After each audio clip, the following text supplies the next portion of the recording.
సమూయేలు రెండవ గ్రంథము 20వ అధ్యాయము. బెన్యామీనీయుడగు బిక్రీ కుమారుడైన షబాయను పనికిమాలిన వాడొకడు అతడనుండెను. వాడు, దావీదునందు మనకు భాగము లేదు, యెషై కుమారుని యందు మనకు స్వాస్థ్యము ఎంతమాత్రమునూ లేదు. ఇశ్రాయేలు వారలారా, మీరందరూ మీ గుడారములకు పొండని బాకా ఊది ప్రకటన చేయగా, ఇశ్రాయేలు వారందరూ దావీదును విడిచి బిక్రీ కుమారుడైన షబను వెంబడించిరి. అయితే యొర్దాను నది నుండి యెరూషలేము వరకు యూదావారు రాజును హత్తుకొనిరి. దావీదు యెరూషలేములోని తన నగరికి వచ్చి తన ఇంటికి తాను కాపుగా నుంచిన తన ఉపపత్నులైన 10 మంది స్త్రీలను తీసుకొని వారిని కావలిలో ఉంచిన వారిని పోషించుచుండెను గాని వారి యొద్దకు పోకుండెను. వారు కావలి అందుంచబడిన వారై బ్రతికినంత కాలము విధవరాండ్రవలే ఉండిరి. తరువాత రాజు అమాస్యాను పిలువనంపి 3 దినములలోగా నీవు నా దగ్గరకు యూదావారినందరినీ సమకూర్చి ఇక్కడ హాజరు కమ్మని ఆజ్ఞాపించగా, అమాస్య యూదావారిని సమకూర్చుటకై వెళ్లిపోయెను.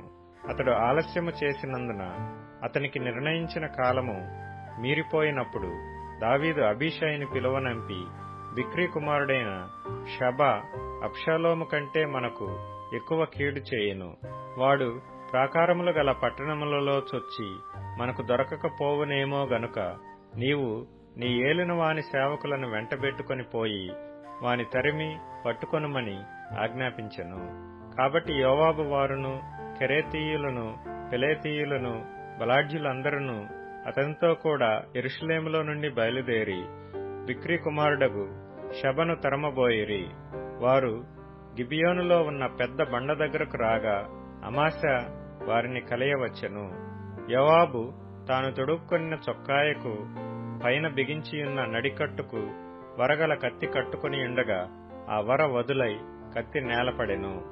అప్పుడు యోవాబు అమాస్యాతో, నా సహోదరా, నీవు క్షేమముగా ఉన్నావా అనుచు అమాస్యాను ముద్దు పెట్టుకున్నట్లుగా కుడిచేత అతని గడ్డం పట్టుకొని, అమాస్య యోవాబు చేతిలోనున్న కత్తిని చూడకను తన్ను కాపాడుకొనకను ఉండగా యోవాబు అతని కడుపులో దాన్ని గుచ్చెను. గుచ్చిన తోడనే అతని పేగులు నేలకు జారి ఆ దెబ్బతోనే అతడు చనిపోయెను. యోవాబును అతని సహోదరుడగు అబీషయ్యును బిక్రీ కుమారుడగు షబను తరుముటకు సాగిపోగా, యోవాబు బంటులలో ఒకడు అతని దగ్గర నిలిచి, యోవాబును ఇష్టులైన దావీదు పక్షముననున్న వారందరూ యోవాబును వెంబడించుడని ప్రకటన చేసెను.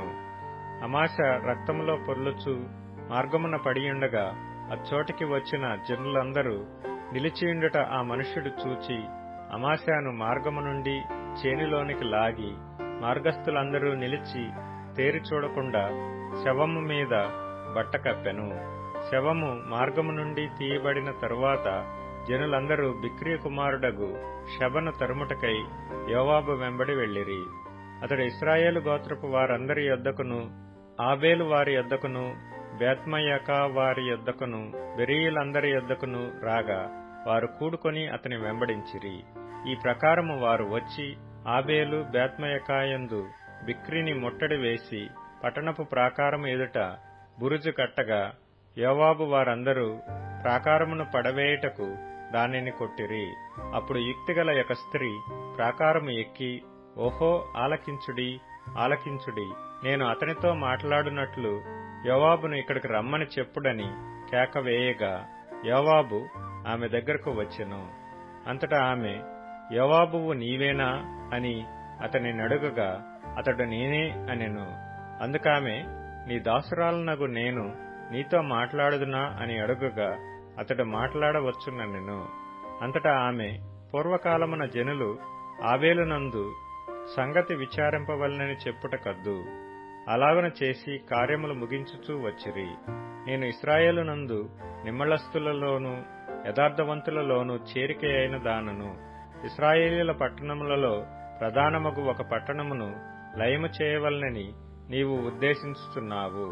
యెహోవా స్వాస్థ్యమును నీవెందుకు నిర్మూలము చేయుదు అని చెప్పగా, యోవాబు నిర్మూలము చేయను, లయపరచను, అలాగున చేయను. సంగతి అది కానే కాదు. బిక్రీ కుమారుడగు షబా అను ఎఫ్రాయిము మన్యపు వాడు ఒకడు రాజైన దావీదు మీద ద్రోహము చేసి ఉన్నాడు. మీరు వానిని మాత్రము అప్పగించుడి, తోడనే నేను ఈ పట్టణము విడిచి పోవుదునని చెప్పగా, ఆమె యోవాబుతో చిత్తము, వాని తల ప్రాకారము పైనుండి పడవేయబడునని చెప్పి పోయి, తాను యోవాబుతో పలికిన యుక్తిగల మాటలను జనులందరికీ తెలియజేయగా, వారు బిక్రీ కుమారుడగు షెబ యొక్క తలను ఛేదించి యోవాబు దగ్గర దాని పడవేసిరి. కాగా అతడు బాకా ఊదించిన తరువాత జనులందరూ ఆ పట్టణమును విడిచి ఎవరి గుడారములకు వారు పోయిరి. యోవాబు యెరూషలేమునకు రాజునందుకు తిరిగి వచ్చెను. యోవాబు ఇశ్రాయేలు దండు వారందరికీ అధిపతి అయి ఉండెను. అయితే కెరేతీయులకును పెలేతీయులకును యెహోయాదా కుమారుడగు బెనాయా అధిపతి అయి ఉండెను. అదోరాము వెట్టి పనులు చేయువారి మీద అధికారి అయి ఉండెను. అహీలూదు కుమారుడగు యెహోషాపాతు రాజ్యపు దస్తావేజుల మీద ఉండెను. షవా లేఖికుడు, సాదోకును అబ్యాతారును యాజకులు, యాయీరీయుడగు ఈరా దావీదునకు సభాముఖ్యుడు.